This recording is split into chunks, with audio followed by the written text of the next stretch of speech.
Today in this video I show you how to fix TikTok favorite sounds not showing. For this you have to open TikTok.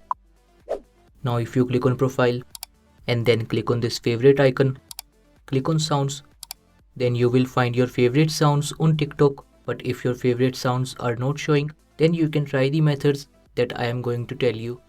Open menu by this icon, click on settings and privacy, scroll down to find cache and cellular, open free up space. Now you can see this cache. You have to click on clear besides this cache and check if your problem is fixed or not. If your problem still not fixed yet, then again open settings and privacy. Scroll down to find support and about. In this, you have to click on report a problem and then scroll down to find chat with us.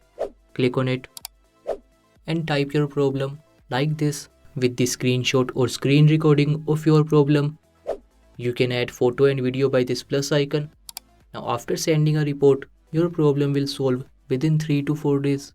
So this is how you can fix TikTok favorite sounds not showing. Thank you for watching this video. Please like this video and subscribe to my channel for more interesting videos like this.